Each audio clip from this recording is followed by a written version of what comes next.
నమస్కారం వాజీ వార్తలకి స్వాగతం. ముందుగా ఈనాటి ముఖ్యాంశాలు.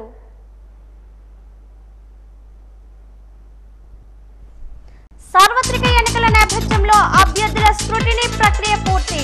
నామినేషన్ పత్రాలను పరిశీలించిన జాయింట్ కలెక్టర్ కార్తీక్.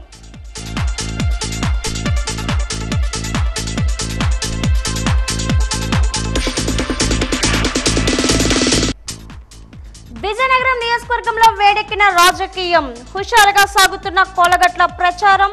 మరోపక్క జోరుగా టీడీపీలో చేరికలు.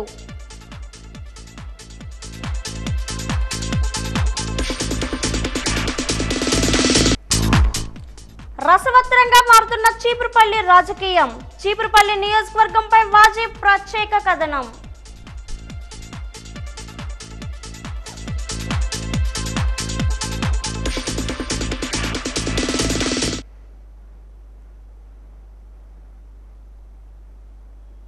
నెల్లూరు జిల్లా గుడ్లూరులో తెలుగుదేశం పార్టీ ఆధ్వర్యంలో స్వర్ణాంధ్ర సాధికార సభ నిర్వహించారు. ఈ సభలో నందమూరి బాలకృష్ణ, నెల్లూరు టీడీపీ ఎంపీ వేమిరెడ్డి ప్రభాకర్ రెడ్డి పాల్గొన్నారు. ఈ సభ కోసం విచ్చేసిన నందమూరి బాలకృష్ణకు ప్రజలు బ్రహ్మరథం పట్టారు.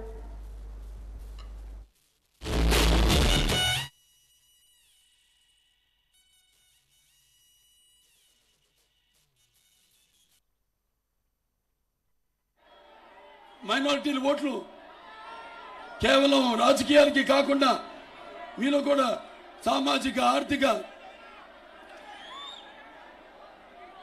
ఒక మార్పును తీసుకురావాలని ఆయన ఆనాడు ఉర్దూని రెండో అధికారిక భాషగా ప్రకటించి అమలు చేయడం జరిగింది. అలాగే ఆయన మా అక్కడ హైదరాబాద్లో నాంపల్లిలో 11 అంతస్తుల హజ్ హౌస్ నిర్మించడం జరిగింది. కడపలో 25 కోట్ల రూపాయలతో హజ్ హౌస్ నిర్మించడం జరిగింది. ఆ తర్వాత చంద్రబాబు నాయుడు గారు వచ్చాక మళ్ళీ ఒక ముస్లిం సోదరులకు 50% సబ్సిడీతో కూడిన రుణాలు సుమారుగా 45,244 మంది లబ్ధిదారులకు అందించడం జరిగింది.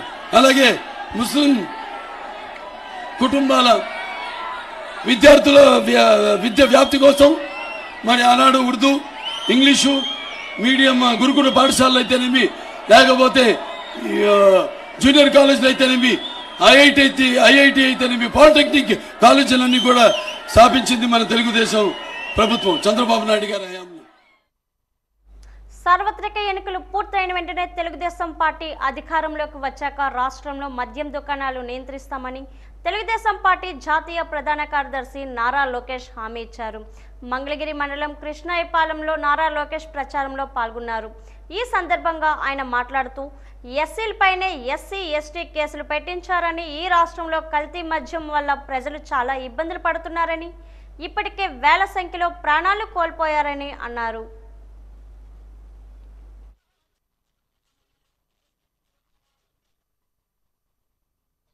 మొహం పెట్టుకుని కరకట్టకి అమ్మలాల్సిన ఒక చెల్లమ్మని తోడుకుని వచ్చి మన ఓట్లు అడుగుతారు. వాళ్ళు మన నియోజకవర్గం చేసింది. మన గ్రామంలో అనేక సమస్యలు ఉన్నాయి. నేను యోగలం పాదయాత్ర చేసేవన్నీ ఇక్కడ తిరిగా. డ్రైనేజ్ గురించి మీరు చెప్పారు. మన ఇంటి నీరెళ్ళి వేరే ఇంటి ముందర ఆగుతుంది. దానివల్ల పొద్దున్న లేచి వాళ్ళకి మనకి గొడవ. అమ్మా, దీనికి శాశ్వతమైన సమస్య పరిష్కారానికి, ఈ సమస్య శాశ్వతంగా పరిష్కరించడానికి భూగర్భ డ్రైనేజ్ చేయాలి. ఆ భూగర్భ డ్రైనేజ్ చేసే బాధ్యత మీ లోకేష్ తీసుకుంటాడని ఈ సభాముఖం అందిస్తున్నాం. పక్కనే కృష్ణమ్మ ఉంది. ఆ కృష్ణమ్మ జలాలు తీసుకొచ్చి ఆ నీటిని శుద్ధి చేసి ప్రతి ఇంటికి కుళాయి ద్వారా నీరు కూడా అందించే బాధ్యత మీ లోకేష్ తీసుకుంటారు. అమ్మా, మన గ్రామం నుంచి పెనువాకి వెళ్లే బ్రిడ్జ్ ఉంది. ఇప్పుడే వచ్చా. ఆ బ్రిడ్జ్ వచ్చి డ్రైవర్ని ఆపమన్నా, దేవుడా దేవుడా దేవుడా అనుకున్నా. అది ఎక్కడ కూలిపోతున్నాను.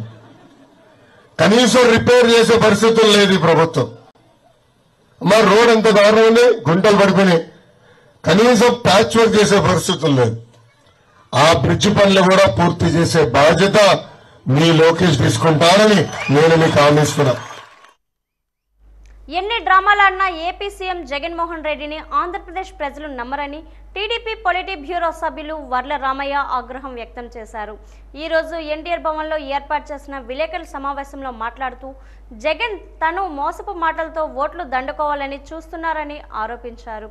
తగిలిన చిన్న దెబ్బకు 13 రోజులైన ప్లాస్టర్ తీయలేదని అన్నారు. ఒక డాక్టర్ గారు ఎవరో చెబుతున్నారు, సెప్టిక్ అవుతున్నారు దంపతిగా అని చెబుతున్నారు. నువ్వు అట్లాగే ప్లాస్టర్ వేసుకొని తిరిగితే సెప్టిక్ అవుద్దట. అందుకని నేను తోటి మనిషిగా నా సలహా, ఇక తీసేయండి ఆ ప్లాస్టర్. ఇక మీ మాయ మాటలు, మీ మోసపు మాటలు వినే స్థితిలో లేరు రాష్ట్ర ప్రజలని చెప్పి కూడా గౌరవ ముఖ్యమంత్రికి నేను తెలియచేస్తున్నాను. రెండవది, జనాన్ని నేను అనుకోవటం ఎదుటి మనుషులందరూ అమాయకులు, వాళ్ళకేమి తెలియదు, లోకజ్ఞానమే తెలియదు, నేనేది చెబితే అది నమ్ముతున్నారన్న భ్రమలో జీవిస్తూ ఉన్నాడు జగన్మోహన్ రెడ్డి గారు. ఆ ఊహాలోకాల్లో విహరిస్తూ ఉన్నారు గౌరవ ముఖ్యమంత్రి జగన్మోహన్ రెడ్డి గారు. లేకపోతే అవినాష్ రెడ్డి 5 ఏళ్ళు ఎంపీగా పనిచేశాడు, మరలా ఎంపీగా పోటీ చేస్తున్నాడు. అతను చిన్న బాలుడంట, అమాయకుడు అంట. అతను అమాయకుడు అంటే నీ దొంపదగ బాబాయిని, మీ బాబాయిని గొడ్డలు వేటేసి చంపిన దానికి సూత్రధారి అతను అని చెప్పి CBI, the highest investigating agency in our country, వాళ్ళు చెబితే, వాళ్ళు ఛార్జ్షీట్ వేస్తే ఇతను బెయిల్ తీసుకొని ఆ కోర్టుకు అటెండ్ అవుతూ ఉంటే అతన్ని చిన్నపిల్లవాడు, అమాయకుడు అని చెప్పడంలో ఉద్దేశం ఏంటి? తెలుగుదేశం పార్టీ తరపున ప్రవాస ఆంధ్రులు ఎన్నికల ప్రచారం చేపట్టనున్నారు. ఎన్ఆర్ఐ రైస్ క్యాంపెయిన్ను వేమూరు రవి ప్రారంభించారు. రోజుకు 3 నియోజకవర్గాల్లో తెలుగుదేశం పార్టీ ప్రచారం చేస్తామని ఆయన పేర్కొన్నారు. 4 రీజియన్లో వేరువేరు బృందాలు పర్యటించేలా ప్రణాళిక సిద్ధం చేస్తున్నానన్నారు. విదేశాల్లో ఉన్న 5,000 మంది ఈ ప్రచారంలో పాల్గొనే అవకాశం ఉంది. ఎన్ఆర్ఐ తెలుగుదేశం విభాగం తరపున 1,00,000 ఉద్యోగాలు ఇప్పిస్తామని పేర్కొన్నారు.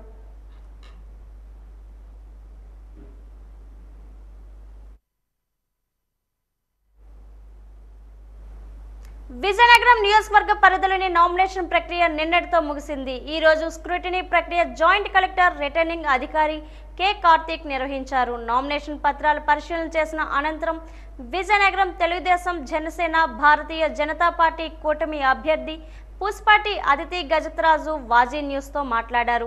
తన నామినేషన్ పత్రం అధికారులు ఆమోదించడం జరిగిందన్నారు. కూటమి అభ్యర్థి అయిన తనను పార్లమెంటు పరిధిలో కలిశెట్టి అప్పలనాయుడును గెలిపించాలని ఆమె అభ్యర్థించారు. వైఎస్ఆర్సీపీ అభ్యర్థి కోలగట్ల వీరభద్రస్వామి వేసిన నామినేషన్ పత్రాలను రిటర్నింగ్ అధికారి సంబంధిత అధికారులు క్షుణ్ణంగా పరిశీలించారు. ఈ సందర్భంగా తమ్మనశెట్టి మాట్లాడుతూ వీరభద్రస్వామి నామినేషన్ ఆమోదించడం జరిగిందన్నారు. సంబంధిత పత్రాలు సక్రమంగా ఉన్నాయన్నారు. వైఎస్ఆర్సీపీని మరొకసారి గెలిపించాలని అభ్యర్థించారు.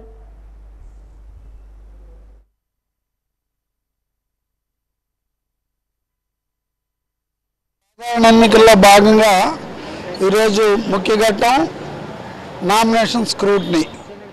నామినేషన్ వేసిన తర్వాత స్క్రూటినీలో నిలబడితేనే, వ్యాలిడ్ అయితేనే కంటెస్టింగ్ క్యాండిడేట్ కంటెస్ట్ చేయడానికి అవకాశం. అందరికీ తెలిసిన విషయం ఇది.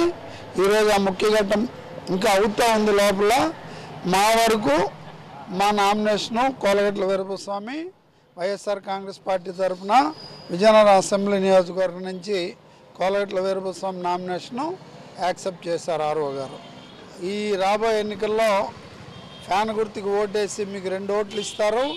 ఈ 2 ఓట్లు కూడా వైఎస్ఆర్ కాంగ్రెస్ పార్టీకి వేసి విజయనగరం శాసనసభ నియోజకవర్గానికి కోలగట్ల వీరభద్రస్వామిని, పార్లమెంట్ నియోజకవర్గానికి బెల్లాన చంద్రశేఖర్ని గెలిపించి జరుగుతున్న అభివృద్ధి సంక్షేమ కార్యక్రమాలు పూర్తయ్యేటట్టుగా ప్రజలు సహకరిస్తారని కోరుకుంటున్నాను. ఈరోజు నామినేషన్ స్క్రూటినీస్ అయినాయి. అయితే నామినేషన్ స్క్రూటినీస్ కోసం కొంతమంది ఇక్కడికి రమ్మన్నారు ఎంఆర్ఓ ఆఫీస్కి. అయితే అక్కడికి వచ్చాం మనం. నామినేషన్ స్క్రూటినీస్ చేస్తూ ఫస్ట్ మెయిన్ పార్టీస్ అంటే తెలుగుదేశం పార్టీ, వైసీపీ, కాంగ్రెస్ చేశారు. ఆ తర్వాత రీజనల్ పార్టీస్ చేస్తున్నారు. ఆ తర్వాత ఇండిపెండెన్స్ చేస్తారు. సో ఎవరైతే స్క్రూటినీ అయిపోయిందో వాళ్ళు వెళ్ళిపోవచ్చు అన్నారు. సో స్క్రూటినీ జరిగింది. మన 3 సెట్లు కూడా యాక్సెప్ట్ చేశారు. అయితే మేము 3 సెట్లు వేసాం, 3 సెట్లు కూడా యాక్సెప్ట్ చేశారు. అయితే స్క్రూటినీ అయిపోయింది. మనం ఇప్పుడు పూర్తిగా మనం ఓన్లీ ఎలక్షన్ వర్క్లో అందరం ఉంటామన్నమాట. అయితే ఇప్పుడు మే 13న ఎలక్షన్ రోజు, ఎన్నికల రోజు అందరూ కూడా కలిసికట్టుగా మన రాష్ట్రాన్ని రక్షించాలని ఒక పిలుపునిస్తున్నాం. అయితే ఇప్పుడు Telugu Desam party, Janasena party, BJP party 3 పార్టీలు కలిసినాయి. ఎందుకంటే మన రాష్ట్రానికి రక్షించటానికనే ఈ కలయిక. అయితే ఈ 3 పార్టీలు కూడా అన్ని చోట్ల గెలవాలని కోరుకుంటున్నాను. మళ్ళీ మనం సంపద సృష్టించి ఒక సమానంగా అభివృద్ధి సంక్షేమం ముందుకు తీసుకువెళ్దాం. అలాగే మనం ఒక మంచి భవిష్యత్తు మన రాష్ట్రానికి తీసుకురావాలని కోరుకుంటూ సెలవు తీసుకుంటాను. విజయనగరం నియోజకవర్గ పరిధిలోని కాంగ్రెస్ పార్టీ అభ్యర్థి, సమాజ్వాదీ పార్టీ అభ్యర్థి స్క్రూటినీ ప్రక్రియ జరిగింది. స్క్రూటినీ ప్రక్రియకు కాంగ్రెస్ పార్టీ అభ్యర్థి సుంకరి సతీష్ కుమార్, సమాజ్వాదీ పార్టీ అభ్యర్థి పెనుమత్స కరుణాకర్ హాజరయ్యారు. వారి పత్రాలను జాయింట్ కలెక్టర్ కార్తీక్ క్షుణ్ణంగా పరిశీలించారు. పరిశీలన ప్రక్రియ పూర్తయిన తర్వాత విడివిడిగా మీడియాతో మాట్లాడుతూ వైసీపీ ప్రభుత్వంలో అరాచకాలు ఎక్కువగా జరిగాయి అన్నారు. కాంగ్రెస్ ప్రభుత్వంలోనే రాష్ట్ర అభివృద్ధి సాధ్యమని స్పష్టం చేశారు. వచ్చే ఎన్నికల్లో కాంగ్రెస్ పార్టీని గెలిపించాలని అభ్యర్థించారు. సమాజ్వాదీ పార్టీ అభ్యర్థి పెనుమత్స కరుణాకర్ మాట్లాడుతూ యువత రాజకీయాల్లోకి రావాలని, అవినీతి లేని పాలన అందించే నాయకులను ప్రజలు ఎన్నుకోవాలని పిలుపునిచ్చారు.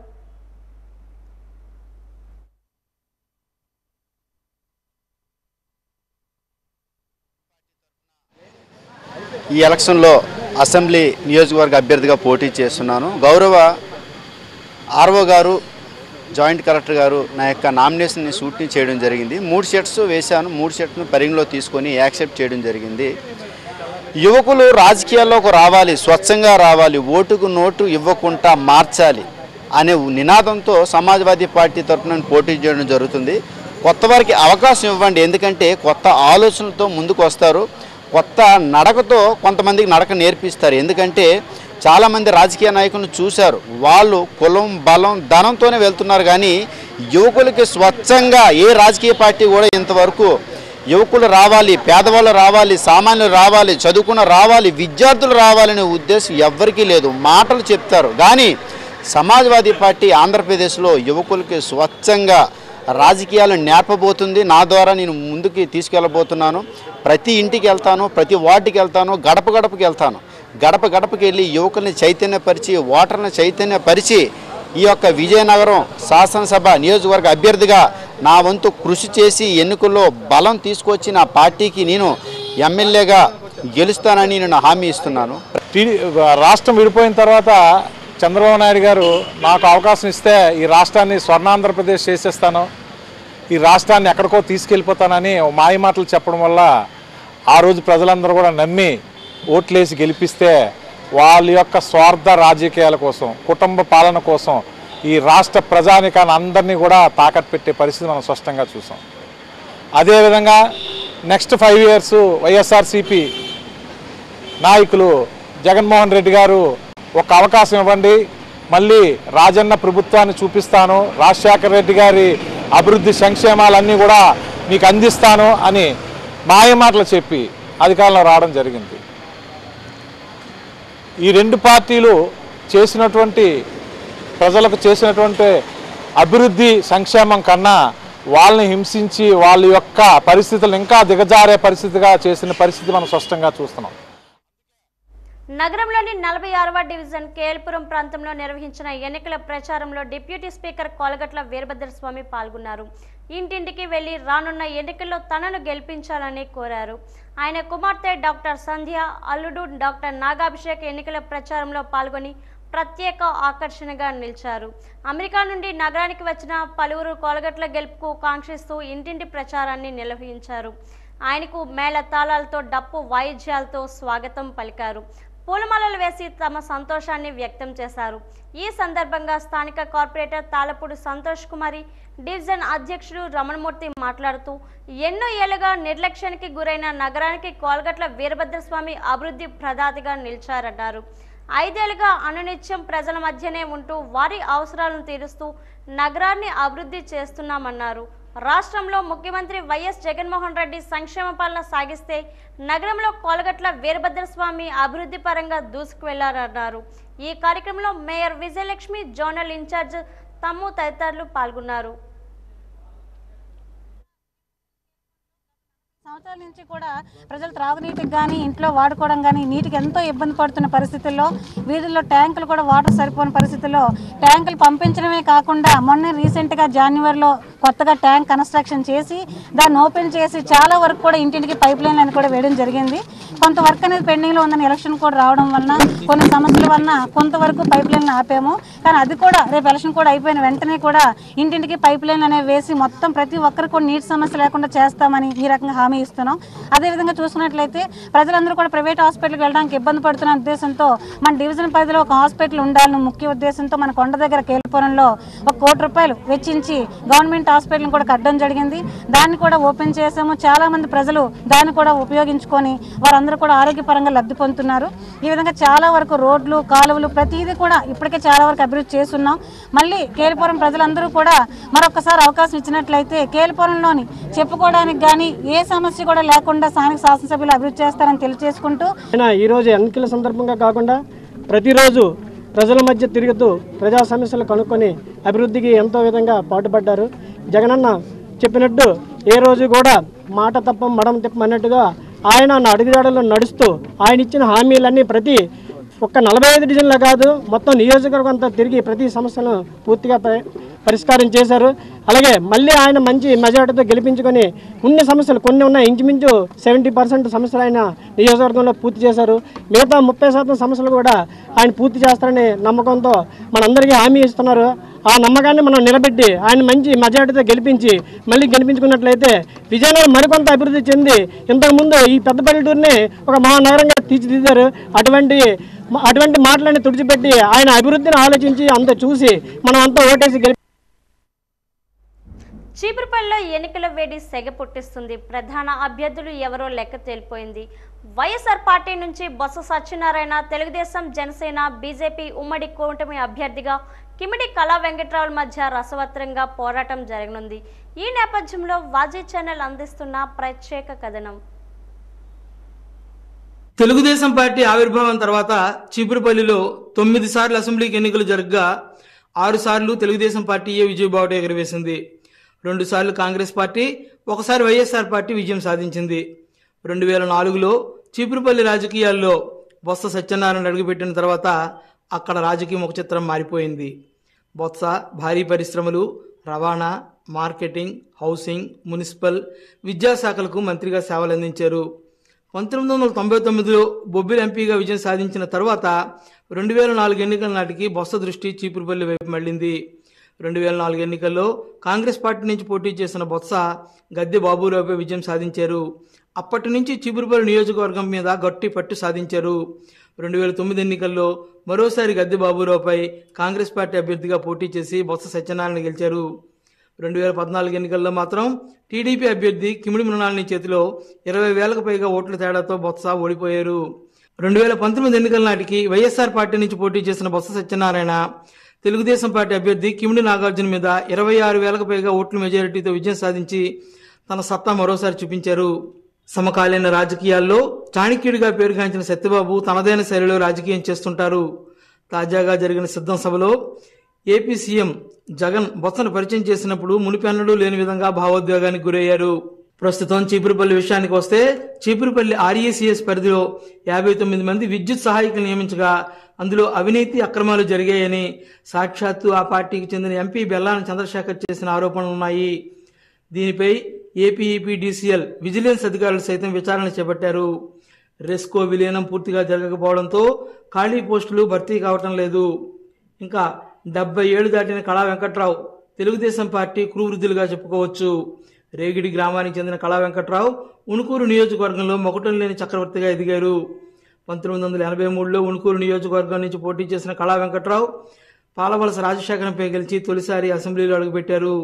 రాష్ట్ర రోడ్డు రవాణా సంస్థ డైరెక్టర్గా, ఆంధ్రప్రదేశ్ పర్యాటక శాఖ డైరెక్టర్గా, తిరుమల తిరుపతి దేవస్థానం పాలక మండలి సభ్యులుగా వ్యవహరించారు. 1985లో ఉణుకూరు నియోజకవర్గం నుంచి టీడీపీ అభ్యర్థిగా పోటీ చేసి కాంగ్రెస్ పార్టీ నుంచి పోటీ చేసిన కెంబూరి ఆనందరావుపై విజయం సాధించారు.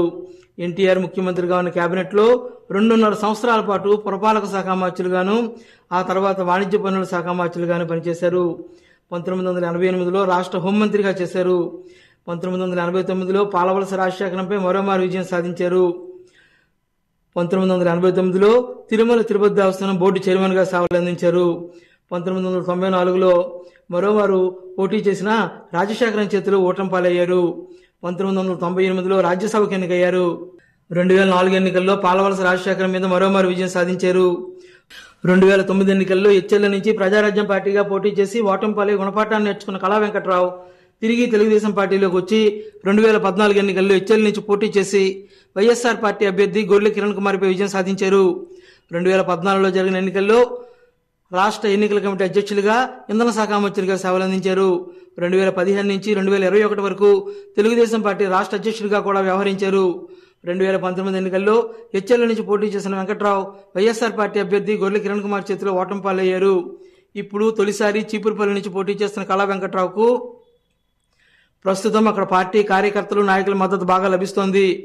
కిమిడి నాగార్జున భవిష్యత్తుకు చంద్రబాబు తగిన హామీ ఇవ్వడంతో ఆయన కూడా కళా వెంకట్రావుకు పూర్తి స్థాయిలో సహకరిస్తున్నారు. చీపురుపల్లి కళాకాంతులు సంతరించుకొని సైకిల్ జోరు చూపిస్తుందో, బొత్స రాజకీయాలు సఫలీకృతమై ఫ్యాన్ స్పీడ్ చూపిస్తుందో అతి త్వరలోనే తెలుస్తుంది. తెలుగుదేశం పార్టీ కార్యాలయంలో కొత్తపేటకు చెందిన ఉత్తరాంధ్ర బీసీ సంక్షేమ సంఘం అధ్యక్షులు, వైకాపా పార్లమెంటరీ జిల్లా ప్రధాన కార్యదర్శి ముద్దాడ మధు, విజయనగరం నగరపాలక సంస్థ స్టాండింగ్ కౌన్సిల్ సభ్యులు ముద్దాడ రమణితో పాటు 65 కుటుంబాల వారు మరియు 5వ డివిజన్కు చెందిన ఆకిరి శ్రీనివాసరావుతో పాటు 5 కుటుంబాల వారు తెలుగుదేశం పార్టీ తీర్థం పుచ్చుకున్నారు. జగన్మోహన్ రెడ్డి అసమర్థ పాలనపై విసుగు చెంది మరియు స్థానిక ఎమ్మెల్యే అరాచక పాలనను వ్యతిరేకిస్తూ నారా చంద్రబాబు నాయుడుతోనే రాష్ట్ర అభివృద్ధి సాధ్యమని నమ్మి తెలుగుదేశం, జనసేన, బీజేపీ కూటమి విజయనగరం శాసనసభ, లోక్సభ అభ్యర్థులు పూసపాటి అదితి, విజయలక్ష్మి, గజతరాజు, కలిశెట్టి అప్పలనాయుడు సమక్షంలో సైకిల్ ఎక్కారు.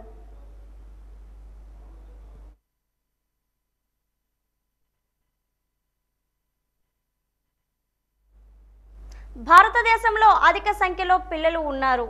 దేశంలో ప్రతి 1000 మందిలో 30 మంది 5 ఏళ్లలోపు చిన్నారులు మరణిస్తున్నారు.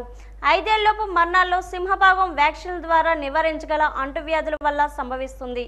ఈ ప్రాణాంతక ఇన్ఫెక్షన్ నుండి రోగ నిరోధక శక్తిని మరియు రక్షణను అందించడంలో సకాలంలో టీకాలు సహాయపడతాయి. ప్రతి ఏటా ఏప్రిల్ 24 తేదీ నుండి ఏప్రిల్ 30 వరకు ప్రపంచ ఇమ్యునేషన్ వార్షికోత్సవాలు నిర్వహిస్తారు.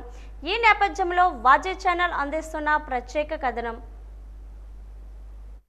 మానవ జాతిపై భారీ ప్రభావాన్ని చూపిన కొన్ని ఆవిష్కరణలు ఉన్నాయి. వాటిలో టీకాలు కూడా ఒకటి. వ్యాక్సిన్ యాంటీజెన్ అని పిలువబడే బ్యాక్టీరియా లేదా వైరస్లో వ్యాధికి కారణమయ్యే భాగాన్ని కలిగి ఉంటాయి. మానవ శరీరంలోకి ప్రవేశించినప్పుడు ఇది రక్షిత ప్రతిరోధకాలను ఉత్పత్తి చేయడానికి రోగ నిరోధక వ్యవస్థను ప్రేరేపిస్తుంది. యాంటీబాడీ ఉత్పత్తి తదుపరి మోతాదులలో పెరుగుతోంది మరియు రోగనిరోధక జ్ఞాపక శక్తి ద్వారా తదుపరి ఇన్ఫెక్షన్లలో కూడా పెరుగుతుంది. చాలా అభివృద్ధి చెందుతున్న దేశాలలో వ్యాధి నిరోధక టీకాల రేటు చాలా తక్కువగా ఉంది. అంతర్జాతీయ ఆరోగ్య సంస్థ మరియు యూనిసెఫ్ చాలా అభివృద్ధి చెందుతున్న దేశాలకు వ్యాక్సిన్ల పంపిణీ పెంచడానికి సహాయం చేస్తున్నాయి.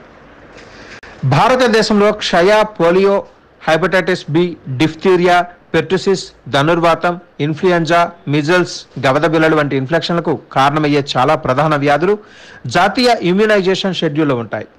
రోటా వైరల్ వ్యాక్సిన్ మరియు న్యూమోనియాకు వ్యతిరేకంగా టీకాలు కూడా ఇటీవల జాతీయ టీకా షెడ్యూల్లో చేర్చబడ్డాయి. చిన్నపిల్లల మరణాలకు ప్రధాన కారణాలైన తీవ్రమైన డయేరియా మరియు న్యూమోనియాల నుంచి ఇవి రక్షిస్తాయి. తమ పిల్లలకు టీకాలు వేయడం ప్రతి తల్లిదండ్రులు తప్పనిసరి కర్తవ్యమైతే చాలా మంది తల్లిదండ్రులు టీకాల పట్ల ఉన్న అపోహల వల్ల భయంలో ఉన్నారు. దీనివల్ల లక్షలాది మంది పిల్లలు ఇప్పటికే వ్యాధి నిరోధక శక్తిని పొందలేదు. లక్షలాది మంది మరణాలకు కారణమైన స్మాల్ పాక్స్ నిర్మూలించబడింది. అదేవిధంగా పోలియో కూడా తొలగిపోతుంది. ఖచ్చితమైన పరిశోధన మరియు అధ్యయనాల తర్వాత మాత్రమే టీకాల ఉపయోగం కోసం ఆమోదించబడతాయి. ఈరోజు అందుబాటులో ఉన్న కొన్ని ముఖ్యమైన టీకాలు మరియు అవి మన పిల్లలను నిరోధించే వాటి గురించి కొంచెం తెలుసుకుందాం. బీసీజీ, ఇది క్షయవ్యాధికి వ్యతిరేకంగా పనిచేస్తుంది. డిపిటి, డిప్తీరియా, పెర్టుసిస్ మరియు ధనుర్వాతానికి వ్యతిరేకంగా పనిచేస్తుంది. హెచ్ఐబిహెచ్ చిన్నపిల్లలో మొనింజైటిస్కు వ్యతిరేకంగా పనిచేస్తుంది. ఓపీవి లేదా ఐపీవి అనే టీకా పోలియోకి పనిచేస్తుంది. పీసీవి నిమోనియాకు వ్యతిరేకంగా పనిచేస్తుంది. రోటావైరస్ టీకా రోటావైరస్ డయేరియాకు వ్యతిరేకంగా పనిచేస్తుంది. ఎంఎంఆర్ గవద బిళ్ళలు, మీజల్స్ మరియు రుబెల్లాకు పనిచేస్తుంది. వరిసెల చికెన్ పాక్స్కి పనిచేస్తుంది. హెపటైటిస్ బి మరియు హెపటైటిస్ ఏ టైఫాయిడ్ టీకాలు. టెటానియస్ టీకా గర్భాశయ క్యాన్సర్ టీకా క్యాన్సర్ గర్భాశయానికి వ్యతిరేకంగా పనిచేస్తుంది. టీకాలు వేయని పిల్లలలో వచ్చే లక్షణాలకు విరుద్ధంగా జ్వరం మరియు నొప్పి వంటి అనంతమైన దుష్ప్రభావాలను కూడా ఇవి కలిగిస్తాయి. వ్యాక్సిన్ల ధర చాలా తక్కువ.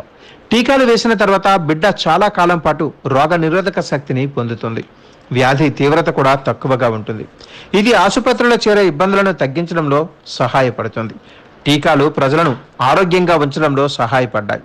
మసూచికి వ్యతిరేకంగా వ్యాక్సిన్ నుంచి కోవిడ్-19 నిరోధించడానికి ఉపయోగించే తాజా వ్యాక్సిన్ వరకు సకాలంలో వ్యాక్సిన్లను వేసుకోవడం ద్వారా ఆరోగ్యాన్ని పరిరక్షించుకుందాం.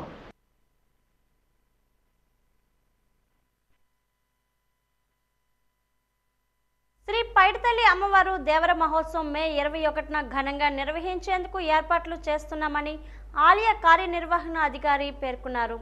ఈ రోజు వాజీ న్యూస్తో మాట్లాడుతూ ప్రతి ఏటా వైశాఖ మాసంలో అమ్మవారి దేవర మహోత్సవం నిర్వహిస్తున్నామన్నారు.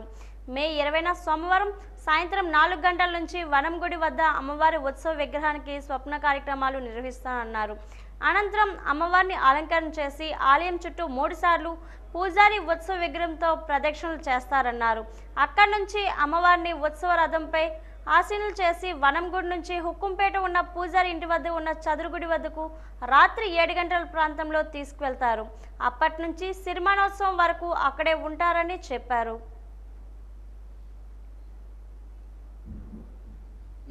నిర్ణయించడానికి ముహూర్తం నిర్ణయించడం అయింది. ఈ ముహూర్తం ప్రకారంగా వచ్చే నెల 20వ తేదీన సాయంత్రం 4 గంటలకు అమ్మవారి వనంగుడి వద్ద శ్రీ పైడితల్లి అమ్మవారి ఉత్సవమూర్తికి స్వప్న కార్యక్రమం నిర్వహించడం జరుగుతుంది. పంచామృతాలతో కూడిన అభిషేకం నిర్వహించి ఆ తదనంతరం సాయంత్రం 5 గంటల నుండి అమ్మవారిని వనంగుడి నుండి మేళతాళాలతో వేద పండితుల ఆశీర్వాదంతో విచిత్ర వేషధారణలతో ఊరేగింపుగా బయలుదేరి అమ్మవారి గర్భగుడిలో ఈ ఘటాలు ఈ ఉత్సవమూర్తి అన్నీ ఉంచి తెల్లవారుజామున 3:30కు అక్కడి నుంచి జంగిడ బయలుదేరి అమ్మవారి పెద్ద చెరువు వద్దకు, అంటే ఇప్పుడు ఉన్న పెద్ద చెరువులోని పశ్చిమ భాగంలో ఉన్న సత్తమ్మ గుడి వద్ద ఉన్న ఘట వద్దకు ఆలయ పూజారి గారు, తలయారి, జమ్ముకులు వీళ్ళందరూ కలిపి వెళ్ళి అక్కడ అమ్మవారి చెరువుల్లో తిరిగి అమ్మవారి పూజాది కార్యక్రమాలు నిర్వహించి అమ్మవారి కథను గానం చేసి అందులో ఉన్న చెరువులోనున్న అమ్మవారి మట్టిని సేకరించి జంగిడి ద్వారా ఉదయం 5 గంటలకు అక్కడ నుండి ఊరేగింపుగా బయలుదేరి గండస్తంభం మీదుగా దేవాలయ చదురుగుడులో ఉన్న అమ్మవారి ప్రధాన దేవాలయాలకు చేరుకుంటారు. వాజీ వార్తలు ముగించే ముందు ముఖ్యాంశాలు మరోసారి. సార్వత్రిక ఎన్నికల నేపథ్యంలో అభ్యర్థుల స్క్రూటినీ ప్రక్రియ పూర్తి. నామినేషన్ పత్రాలను పరిశీలించిన జాయింట్ కలెక్టర్ కార్తీక్.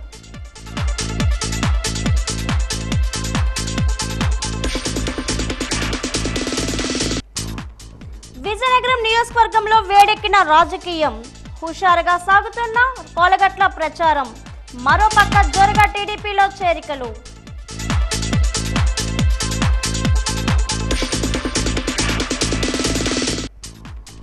రసవత్తరంగా మారుతున్న చీపురుపల్లి రాజకీయం. చీపురుపల్లి నియోజకవర్గంపై వాజీ ప్రత్యేక కథనం.